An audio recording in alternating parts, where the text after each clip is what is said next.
எல்லாருமே ரொம்ப ஈகரா வெயிட் பண்ணிட்டு இருந்து சிஎம் சார் மூவி ஜனநாயகம் படம் வந்து டுமாரோ ரிலீஸ் ஆக போகுது.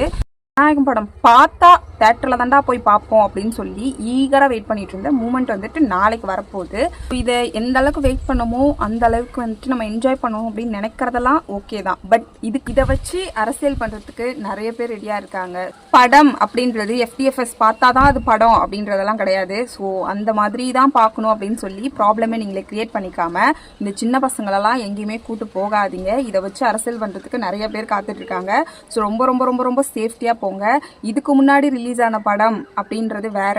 ஒரு சிஎம் சாரா வந்து அவர் இப்போ ப்ரொடியூஸ் பண்ணும்போது இதுக்காக வந்துட்டு நிறைய ப்ராப்ளம் பண்றதுக்கு நிறைய கண்டென்ட் தேடுறதுக்கு நிறைய பேர் வெயிட்டிங்கா இருக்காங்க. நம்மளோட சேஃப்டி அப்படின்றது நமக்கு ரொம்ப ரொம்ப முக்கியம். ஸோ இன்னொருத்தவங்களை பழிவாங்கிறதுக்காக இதில் பொதுமக்கள் அப்படின்றவங்கள நிறைய பேர் சீன்றாங்க. ஸோ நம்ம சேஃப்டியை பார்த்துக்கணும். குழந்தைங்களெல்லாம் வந்துட்டு முடிஞ்ச அளவுக்கு ஒரு 2 நாள் கிட்ட தேட்டர் பக்கம் வந்துட்டு கூட்டு போகாதீங்க. வெயிட் பண்ணி பொறுமையாக ஜாலியாக ஃபன் பண்ணி பார்க்கலாம். ஒன்றுமே தப்பு கிடையாது. பட் ரொம்ப ரொம்ப இம்பார்ட்டண்டான ஒரு விஷயம், நம்மளோட சேஃப்டி அப்படின்றது ரொம்ப ரொம்ப இம்பார்ட்டன்ட். ஸோ இதை கவனத்தில் வச்சுக்கோங்க மக்களே. ஏன்னா இதுக்கு பின்னாடி மிகப்பெரிய அரசியல் இருக்குது.